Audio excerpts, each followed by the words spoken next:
وہ عمران خان صاحب سے جیل میں ملاقات کے لیے گئے ہوئے ہیں۔ اس سے پہلے ان کو اجازت نہیں مل رہی تھی، لیکن اب جب سے ان کو خیبر پختونخوا کے صدارت سے ہٹایا گیا ہے اس کے بعد یہ ان کی جو ہے وہ پہلی ملاقات ہے عمران خان صاحب سے۔ اب دیکھتے ہیں اس کے اندر کیا ڈیولپمنٹس ہوتی ہیں۔ اس کے علاوہ جناب پی ٹی آئی کی جانب سے جو ہے وہ عمران خان کی ہدایت کے اوپر ایک بین الاقوامی رابطہ کار کمیٹی جو ہے وہ تشکیل دے دی گئی ہے، اور اس میں سابق سیکرٹری اطلاعات پاکستان تحریک انصاف رؤوف حسن صاحب ان کی صدارت کریں گے، اور یہ جو کمیٹی بنائی گئی ہے اور اس میں سلمان اکرم راجہ، ولید اقبال، سجاد برقی، خدیجہ شاہ، علی اصغر خان کو بھی جو ہے وہ شامل کیا گیا ہے۔ لیکن انٹرسٹنگ بات جو ہے وہ اس کے اندر ایک دو نام بڑے مسنگ ہیں، اور وہ نام ہے شہباز گل اور زلفی بخاری کا، کیونکہ وہ لوگ ہیں جو وہاں پر بڑے متحرک نظر آ رہے ہیں، لیکن ان کو جو ہے وہ اس کمیٹی کے اندر شامل نہیں کیا گیا۔ اس کے بعد جناب ایک بڑی انٹرسٹنگ پوڈ کاسٹ ہے، منصور علی خان صاحب نے اپنے پروگرام کے اندر ایک اپنے پیج کے اوپر پوڈ کاسٹ کی ہے طیبہ راجہ کے ساتھ، اور اس پوڈ کاسٹ کے اندر طیبہ راجہ جو ہے وہ ان کا ایک کلپ سوشل میڈیا کے اوپر بہت زیادہ وائرل ہو رہا ہے۔ بیسیکلی وہاں پر وہ جو ہے وہ اداروں کے حوالے سے بات کر رہی ہیں، اور وہ کہہ رہی ہیں کہ جناب جو بھی آتا ہے ان کی چھتر و چھایا میں ہی آتا ہے، تو اس کے اوپر جو ہے وہ پی ٹی آئی والے بڑے تنقید کر رہے ہیں۔ بلکہ قاسم خان سوری صاحب نے پہلے ٹویٹ کیا، میں آپ کو سارے بیانات بتا دیتا ہوں، اس کے بعد تھوڑا سا میں آپ کو بتاتا ہوں کہ حقیقت کیا ہے۔ انہوں نے کہا کہ جناب 1996 سے عمران خان کے ساتھ ہوں، گواہ ہوں کہ کپتان نے ساری زندگی انصاف اور قانون کی حکمرانی کے لیے جدوجہد کی ہے۔ کندھوں کی ضرورت انہیں ہوتی ہے جو سیاست میں لوٹ مار کے لیے آتے ہیں، عوام کی خدمت کے لیے نہیں۔ فوجی ٹاؤٹوں کے پروگرام میں جانے کی ضرورت ہی کیا ہے۔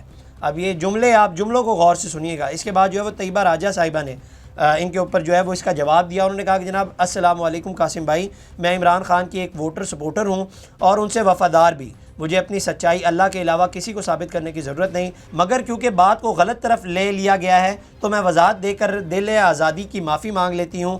میرے کہنے کا ایسا کوئی مطلب نہیں جیسا دل برا کیا جا رہا ہے۔ میرے لفظوں کا چناؤ غلط ہو سکتا ہے، جس کے لیے میں کھلے دل سے اور نیک نیتی سے معافی چاہتی ہوں ہر اس انسان سے جس کی دل آزادی ہوئی، مگر میری عمران خان صاحب سے وفاداری پر شک کیا جائے یہ میرے ساتھ زیادتی ہوگی۔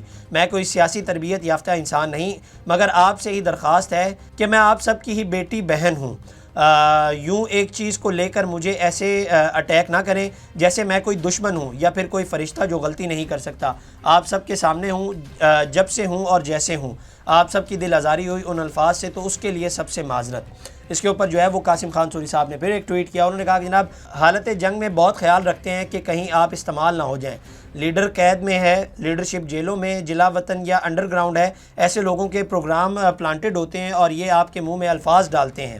آپ کا سیاسی سفر لمبا ہے، آغاز سے ہی احتیاط کریں، نہ جایا کریں ایسے پروگرامز میں۔ اچھا، یہ یہاں پر کہہ رہے ہیں کہ جناب آپ کے منہ میں جو ہے وہ الفاظ ڈالے جاتے ہیں۔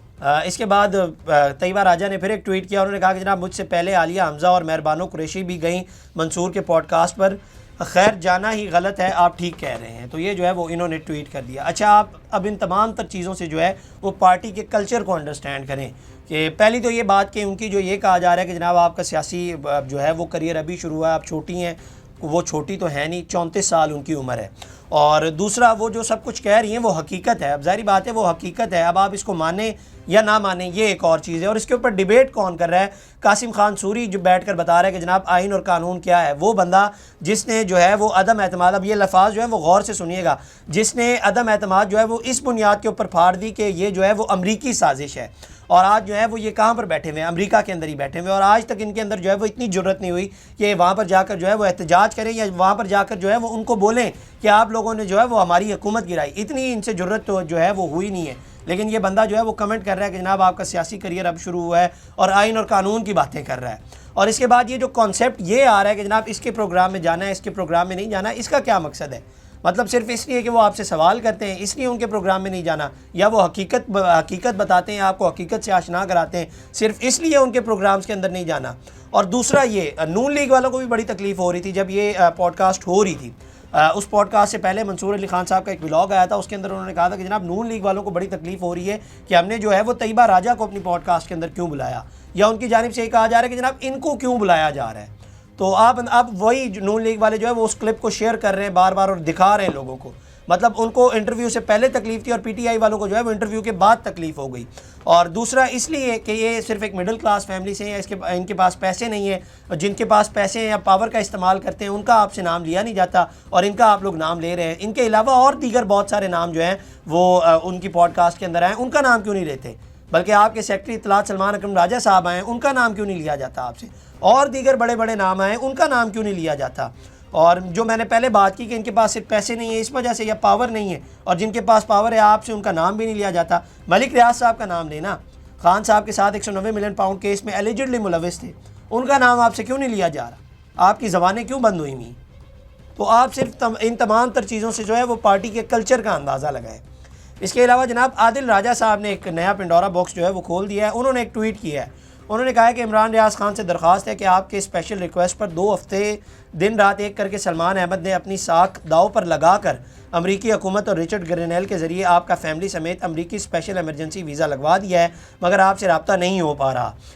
کیا آپ خیریت سے ہیں؟ ہم کل شام UK کے وقت 5 بجے اس موضوع پر لائیو سٹریم کرنے جا رہے ہیں، آپ کے پاس میرا نمبر ہے، رابطہ کر کے جوائن کر سکتے ہیں.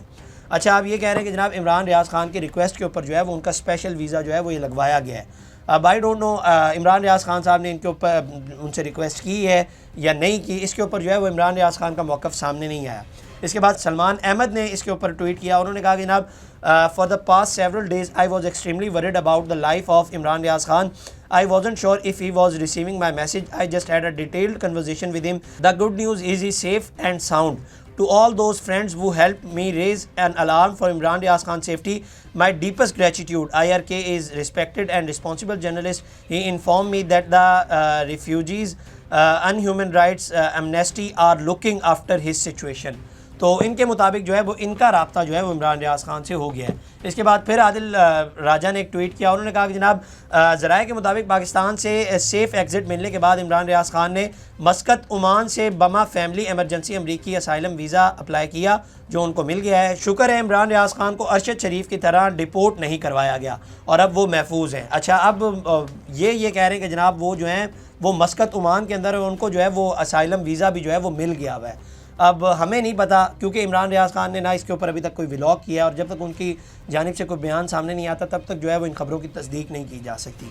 اس کے علاوہ جناب ایک بڑی انٹرسٹنگ خبر جو آج جنگ کے اوپر آئی ہے، اور وہ یہ ہے کہ جناب ملک ریاض اور NC نیشنل کرائم ایجنسی کے درمیان جو معاہدہ ہوا تھا اس کے بارے میں پوری نالج حکومت اور پاکستان، اور ان کے مطابق شہزاد اکبر کو بھی اس معاہدے کے اوپر جو ہے وہ انہوں نے بھی سائن کیے تھے، اور اس میں لکھا ہوا ہے کہ جی اگر دونوں پارٹیاں چاہیں گی تو اس معاہدے کو جو ہے وہ پبلک کر دیا جائے گا اگر کبھی ضرورت پڑی.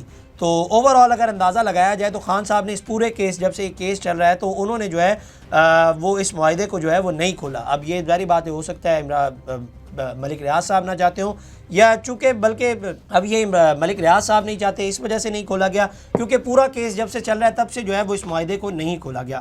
اور دوسرا ایک انٹرسٹنگ چیز، یہ میں نے آپ کو ظاہری بات ہے کچھ کریکس کر کے بتایا ہے، انٹرسٹنگ چیز جو میں دیکھ رہا تھا کہ اس پورے آرٹیکل یا پوری خبر کے اندر جو ہے وہ ملک ریاض کو پراپرٹی ٹائکون مینشن کیا ہوا تھا، اور مجھے حیرانگی ہو رہی تھی کہ ایک شخص کا جو ہے وہ آپ سے نام نہیں لیا جا رہا، ایک اتنا بڑا ادارہ، اور وہ یہ لکھ رہا ہے کہ پراپرٹی ٹائکون، اور سب کو پتہ ہے پراپرٹی ٹائکون کون ہے، لیکن ان سے جو ہے وہ ملک ریاض کا نام نہیں لکھا گیا. اس سے افسوس کی بات اور کیا ہو سکتی ہے؟ مطلب آپ کھل کے نام لیں کیا ہو جائے گا، لیکن یہاں پر جو ہے وہ آپ جانتے ہیں، میں پہلے بتا چکا ہوں اس حوالے سے ڈیٹیل سے. اس کے علاوہ جناب سپریم کورٹ سے ایک خبر آئی ہے، اور وہ یہ کہ جناب ایڈیشنل رجسٹرار جوڈیشل نذر عباس کے خلاف جو توہین عدالت کا کیس تھا اس کا محفوظ فیصلہ سنا دیا گیا ہے. فیصلے میں نذر عباس نے جان بوجھ کر توہین عدالت نہیں کی، یہ کہا گیا ہے، اس میں کہا گیا ہے کہ جی نذر عباس کے خلاف توہین عدالت کا شو کاز نوٹس جو ہے وہ واپس لیا جاتا ہے. لیکن اس فیصلے میں کہا گیا ہے کہ پریکٹس اینڈ پروسیجر کمیٹی اور ججز کمیٹی نے جوڈیشل آرڈر کو نظر انداز کیا ہے. دونوں ججز کمیٹی کے خلاف توہین عدالت کی کارروائی کے لیے معاملہ چیف جسٹس پاکستان کو بھجوایا جاتا ہے. اب یہ بڑی امپورٹنٹ ڈیولپمنٹ ہے کہ کیا پریکٹس اینڈ پروسیجر کمیٹی اور ججز کی آئینی کمیٹی کے خلاف جو ہے وہ کارروائی ہونے جا رہی ہے، یا توہین عدالت کی کارروائی ہونے جا رہی ہے، یا ججز کے خلاف جو ہے وہ توہین عدالت کی کارروائی ہونے جا رہی ہے. اب یہ آنے والے دنوں میں پتہ چلے گا. تو یہ جناب اب تک کی ڈیولپمنٹس تھی. اگلی ویڈیو میں آپ سے دوبارہ ملاقات کریں گے. اللہ نگہبان. اس طرح کی اور ویڈیوز دیکھنے کے لیے سبسکرائب کیجیے ہمارا چینل اور دیکھتے رہیے PSPKG نیوز.